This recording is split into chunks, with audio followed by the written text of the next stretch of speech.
Okay. And we're live. How are you today? I'm good. How are you?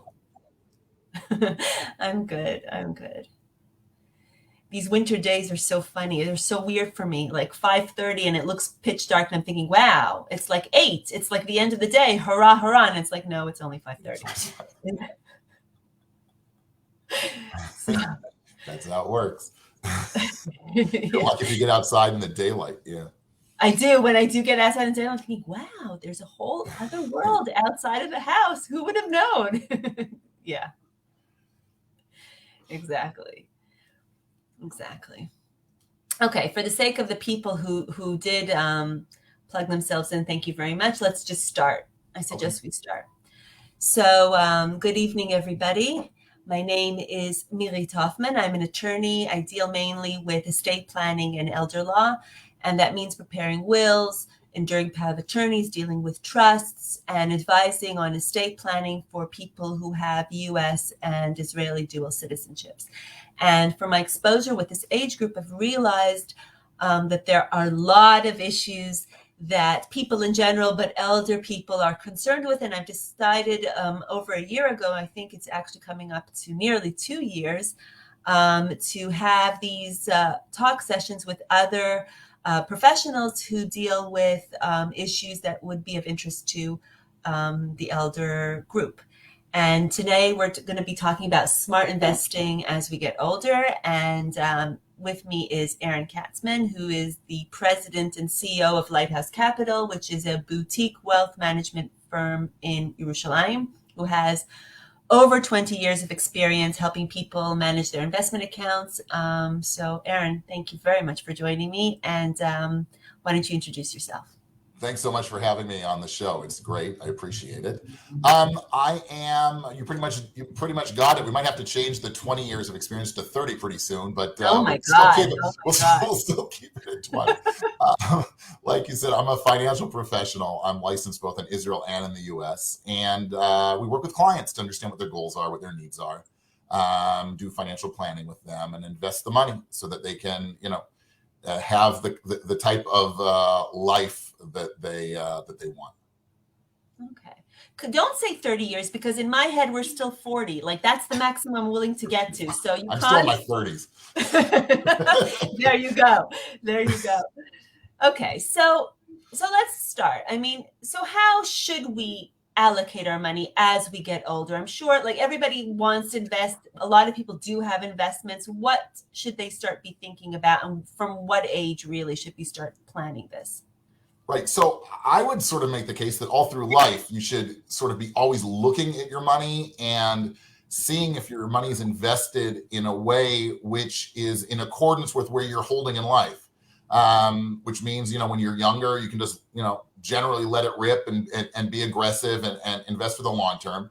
And as you get older and you approach retirement, let's say, again, reassess, understand what your income limitations and what your income is going to be once you retire and what your expenses are projected to be, and see, am I invested in a way right now that will allow me to have the kind of retirement that I want to have.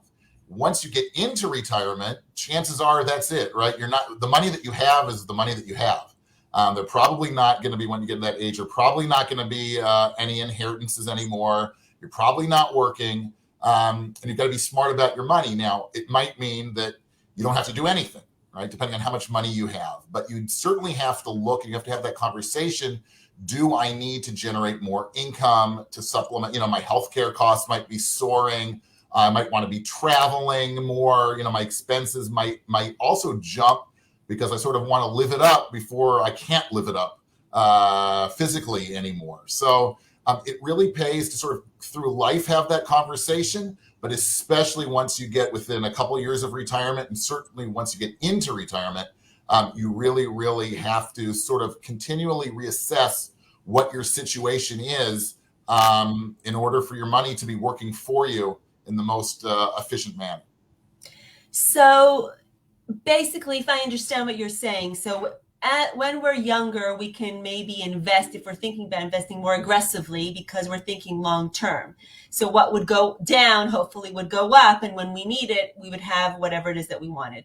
But as we get older, we need to think more conservative if investing at all, because we have only X amount of years. And even if we have 120, at some point we want to actually use the money. Whereas when we're investing, when we're in our 20s or 30s, we're just thinking long term. We're actually not touching it as of yet. Yeah, there's no question when you're younger, like you said, in this business, time is your best friend. The longer that you have, the time horizon you have, chances are the better that you'll do, and the more aggressive or the more growth oriented, I would say, that one can be. Once one gets older and they get into the middle of their retirement, it's not necessarily that they have to take the foot off the accelerator.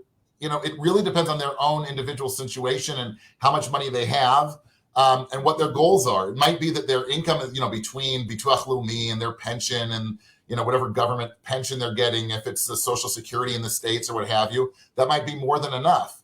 And their goal might be, I want to leave as much money to my kids as I possibly can. Or it might be, we want to sort of enter the philanthropic world and we want to leave as much money for charity as we can. And that might mean, well, we shouldn't get so conservative, but we should still stay, more tilted towards growth. It's not one size fits all. What I really encourage is that when you get to this stage, that you sit with somebody.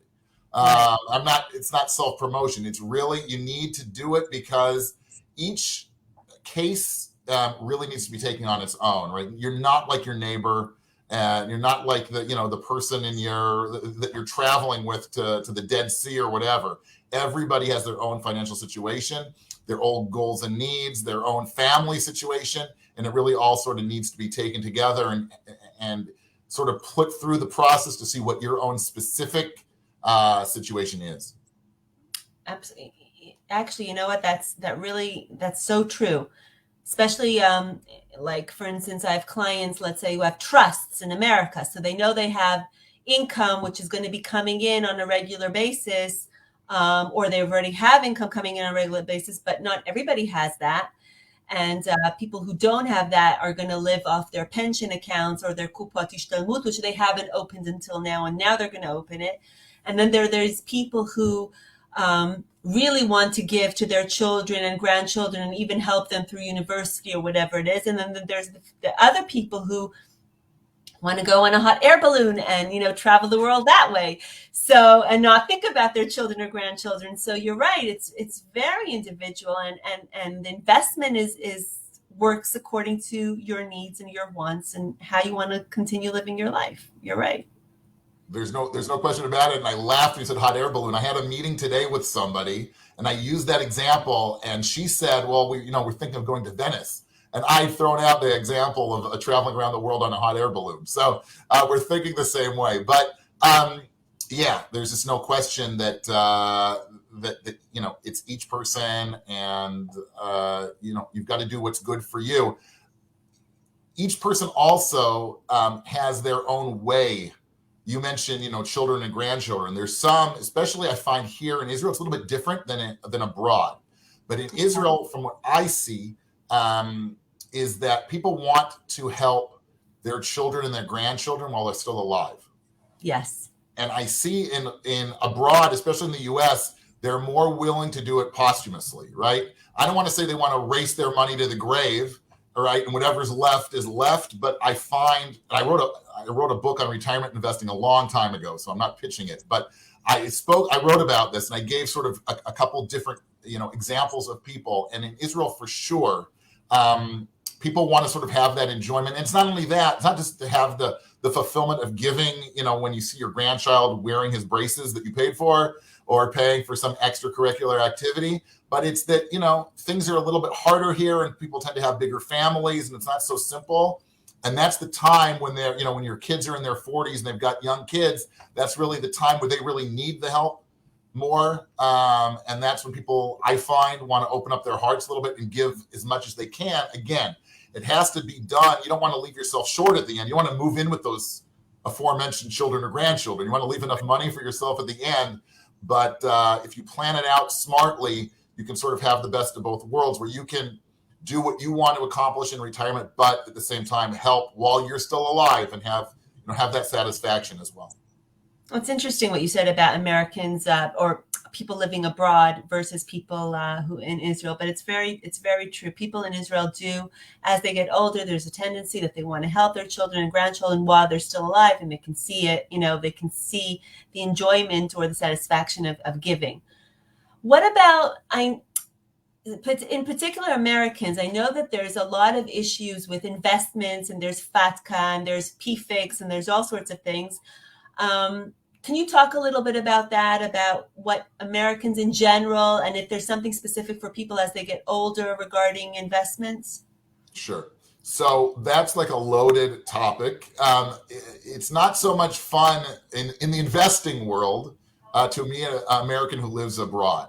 Why do I say that? You mentioned PFIX. I don't want to get down into the minutia of what it is, but basically, a lot of people tell me, we want to bring our money to Israel.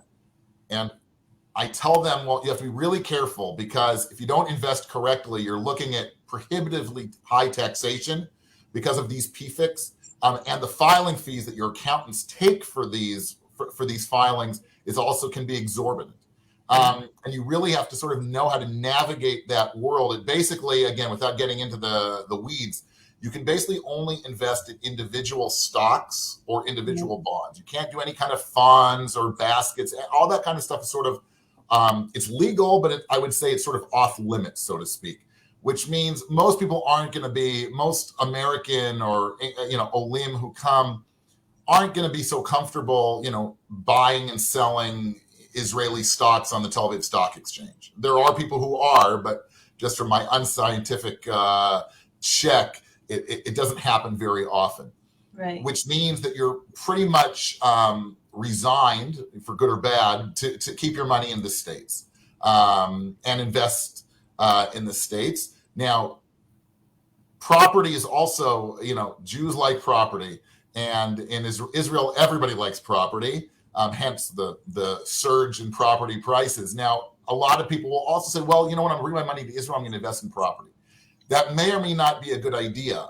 Why is that? Not against property at all. But as you age, probably the most important thing that you can do to help yourself is keep liquidity, right? You need to have money available. And too often I see people with really, really large net worths, and, God forbid something happens to them and they have to widen a bathroom to make it like wheelchair accessible, and they don't have the cash. And you can't take a saw, and start sawing, go, here's my rental property, here's an extra room that I have my rental property in lieu of payment. They're not going to, the contractor's not going to accept that, believe it or not. And at the end of the day, you're stuck. You've got this big, big net worth, and you can't do what you need to do because all your money is tied up in property. So I strongly urge people to keep a lot of liquidity as they age. Now, going back to what I said, that means you're sort of stuck with having to keep your money in the States, for good or for bad. There's plenty of advantages. There are some disadvantages as we're living through now.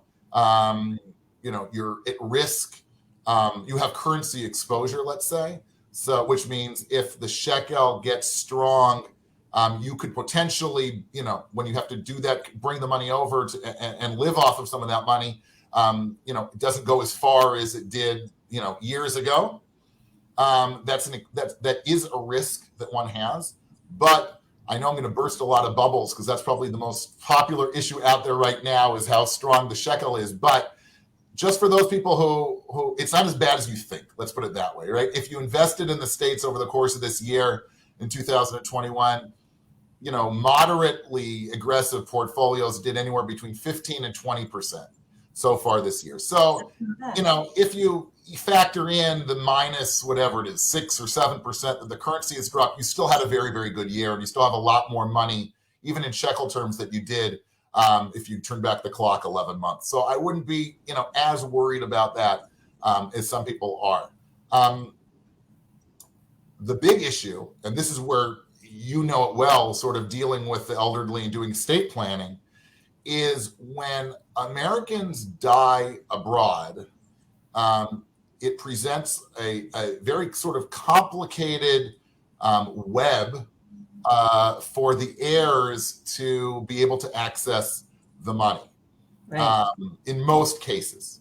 And that's something, we could probably speak for hours about, but we're not going to, because you're gonna cut me off. I won't cut you off. I won't cut you off. That's okay. but the IRS requires certain documentations. One of those documentations is called a transfer certificate. Right. And that can be complicated to get, especially in the era of Corona. Pre-Corona, on the IRS website, they said it could take anywhere around 9 months to get. Now, forget about it. It can take over a year to get. And this is where I would refer people to you, actually, to set up one's accounts and finances in a way that you can do illegal, obviously, but end around the need for a transfer certificate. That can mean, you know better than I, but it can mean trusts. It can mean, having a U.S. executor, probate, all kinds of different things. That's probably not for this particular forum, but I would recommend people speak to you, because this is a really big estate planning issue. And if you don't get it right, it can take a while for your heirs to actually access the money. That's true. And another thing that I was 100% that's true. There's a lot of things that people need to also understand, though, as they get older, if they're planning on living here, and people were thinking, no, I'll continue traveling, but because of Corona and people getting older, they're less interested in actually making, the round trip to America with their masks on. It's not so fun doing a PCR there and a PCR here and a PCR 7 million times. Some people just, give up on traveling. And if that is the case, it's a lot of times, sometimes think about actually, transferring more money here, leaving less in America, because you're going to need it, because you need access, and you'll need it more as you get older. There is more likelihood that you'll need it more here. There was something that I was going to just say, in brackets sort of thing, that a lot of people, regarding, you said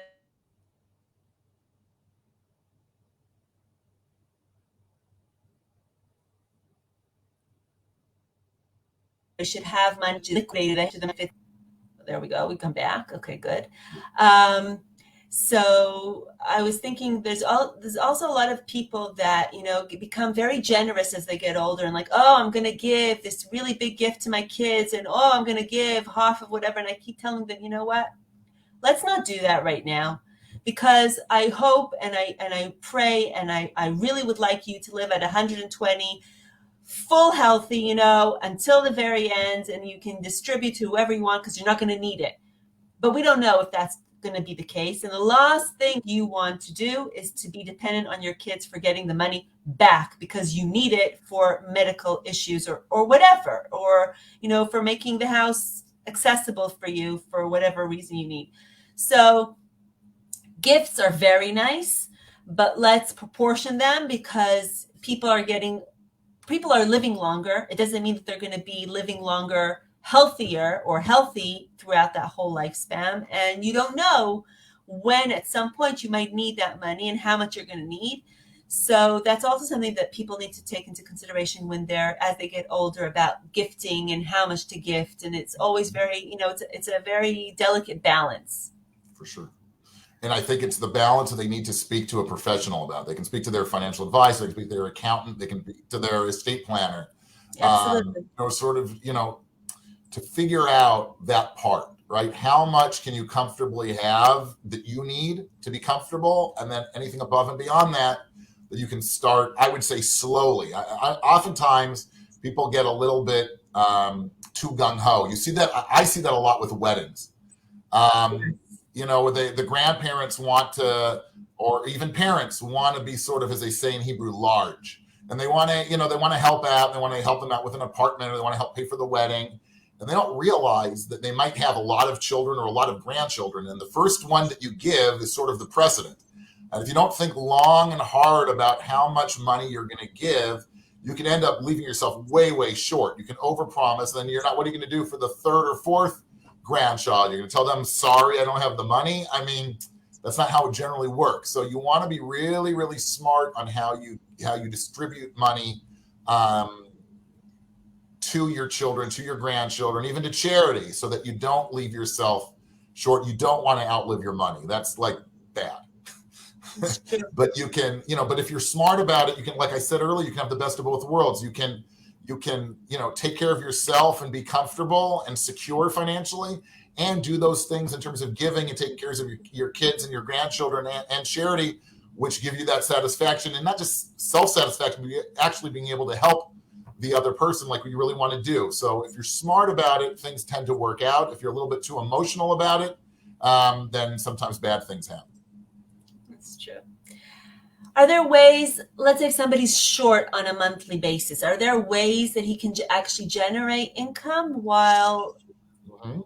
Okay. So that's a big one. That's, I think, probably one of the most popular, for lack of a better word, services, for lack of a better word, that we provide. I think that people, generally what you need to do once you get into retirement is sit down with a pen and paper and figure out, first of all, how much are you really spending on a monthly basis? That's like number one. That's the first thing you have to do. How much am I spending on a monthly basis? And then figure out, what are my consistent incomes, right? My Bituach Leumi, my Israeli pension, my Social Security, my whatever government pensions you have from other countries.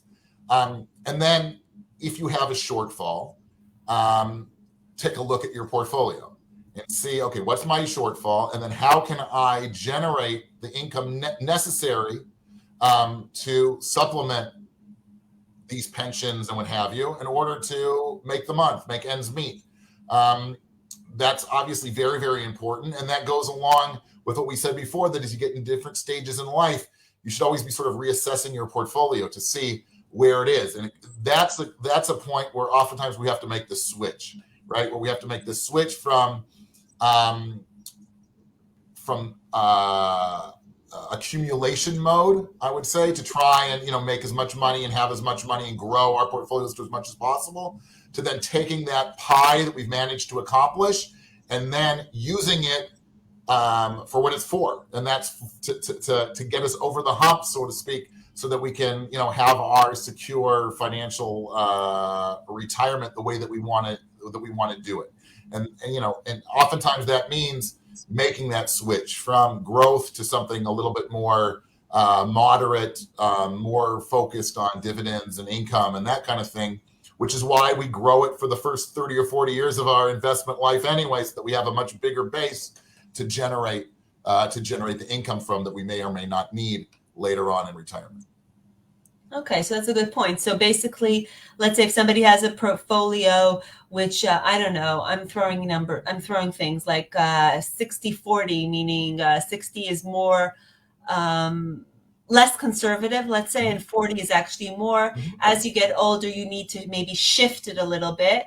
And if you need money, if you're short on your monthly income, you're saying even in that portfolio of the 60-40 or 70-30 or whatever it is, there are ways that you could actually manage it somehow so that you can actually start taking from that pie.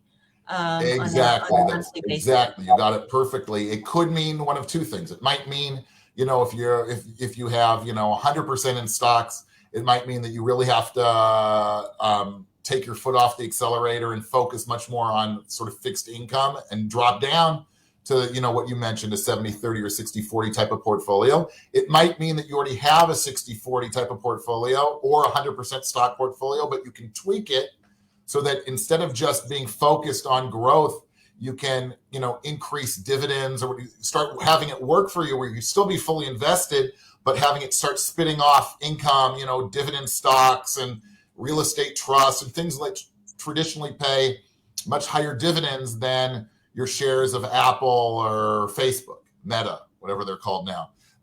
You go more to the traditional Johnson & Johnsons of the world. I'm not making any recommendations, just as example, that you sort of have a switch in your mind where you can still have that exposure to the market and still get a lot of that upside growth, but you create for yourself a passive income stream as well in order to sort of put you over the hump on the monthly basis. That's really good. That's really good. That's a very important point. What about, let's talk a little bit about adding people to accounts. I know as people get older, not everybody is technologically savvy. Not everybody knows how to use their bank accounts on the internet. Um, I'm learning new stuff every day, and so a lot of people choose to add family members to their accounts in order to help them, manage it on a weekly, monthly, whatever basis. Mm-hmm. I think that's really important. Now, as we were talking about before we went on live, Yeah, you have to do it smartly. It probably pays not to, as you mentioned, not to add them as an account holder, because that opens right. up a Pandora's box with taxes and what have you. But you do want to give somebody access to the account so that they have we call it trading authority. It's sort of a watered down power of attorney, but allows the child, or generally it's a child, to trade in the account if need be. They can transfer money in the account. These are all things that happen, when you want to protect yourself against the case of where somebody becomes incapacitated. Because in that situation, Right. that's specifically when you really need them. You might really, really need to tap the money, God forbid, when somebody has a stroke, God forbid, or a heart attack, whatever it is, and you really need the money. And if there's nobody else on the account, and if it's a joint account, if both parties are sort of not with it, or if it's an individual account and that person is not incapacitated, the money is as good as frozen de facto. So you really need to put somebody on the account for that specific situation where they can access the money, and the money serves the purpose you really need it for, and that's to take care of you now. I've had cases years ago where somebody had, it was an individual, and his wife had died, and he was a widower, and he had a stroke. And his sister called me, and he said, "We need money." And I said, "I'm really sorry, but we can't access the money," because he's the only one who can access the money, unless you go and get a court-appointed power of attorney. But Right. that's a process. So at the end, Right. that's what ended up happening. But it can be avoided. That's something that can be avoided. And something else that it's not directly related, but it's also related a little bit to what we were talking about before. But this is a big tip. I strongly recommend that you take. This is old. You mentioned technology. That's what sort of the light went off. Don't use technology. Take the old-fashioned, take a notebook. If anybody remembers what those things are, take a notebook and paper and put in that notebook a recent monthly statement of all of your bank accounts, all of your brokerage accounts. Have the first page of there written down the name of your accountant, the name of your lawyer, the name of your advisor, maybe even the name of your doctor, and their contact information, their email and their phone numbers. Why do I say this? Because far too often, one person sort of was in charge of the money. And if that person passes away, the surviving spouse sometimes is left to, it's hard enough the state of mind that they're in, the emotional state of mind they're in, but they don't necessarily have the wherewithal, they don't have the ability or the tools to even know where to start. And they don't know where the accounts necessarily were. They don't know what's in the accounts. Who's our accountant? I don't know. I just sort of signed. My significant other gave me a paper. I signed it. I trusted him, and we went on. That worked for 60 years of marriage. And now all of a sudden you're on your own. You don't know what to do. And if you have that written down, not password protected and, in some file, which also nobody's going to remember how to get into. But if you have it in an old-fashioned notebook, you can save yourself tremendous, tremendous grief and time, and it can make it. It can get you on the right path very, very quickly, as opposed to having to scramble and get depressed and not even have access to the money. I can't. If the whole half hour we've been talking, that's probably the most important thing, believe it or not, that I can tell as advice is just to write it down simply on a piece of paper so everybody knows where it is, and you have all the accounts and everything there, and you'll make your life and your survivor's life and your heir's life so much easier. 100%. And to update it. It's so funny, Aaron. I feel like you're actually in the office with me when I have these.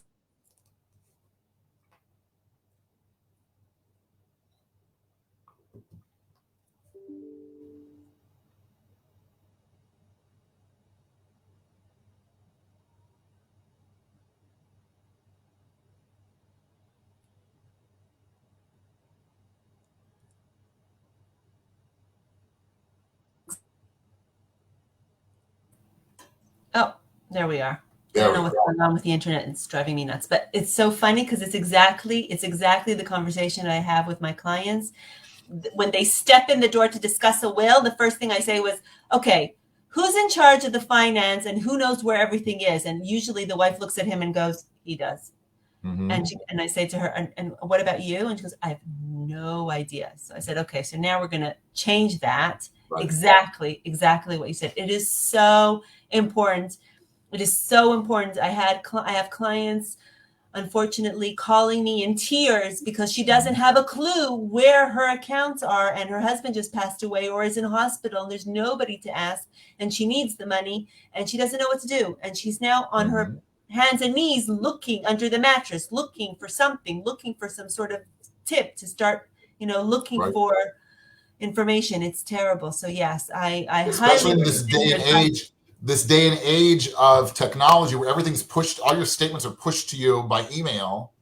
If the other person doesn't know the passwords or doesn't know that it's like, that's it. They're completely frozen out, and they're frozen out of the account. It's as simple as that. And to get unfrozen and get access to that account costs, it can cost money. It can take a lot of time. And who needs to do that? There's such a simple solution for it. It's not, it's not even accounts. It's actually everything. It's your pensions. It's your kupat gemel. It's your insurance. It's your bituach briut. It's like so many things that you should just have access to or know of and update them all the time. Make sure that they're 100% updated, or as much as you can update them. For sure. That's really, really important. Well, that was a very good tip. I hope people took that tip. I'll even show you. You see, sometimes, what do they say? The shoemaker goes barefoot. Here you go. Very nice. This is mine.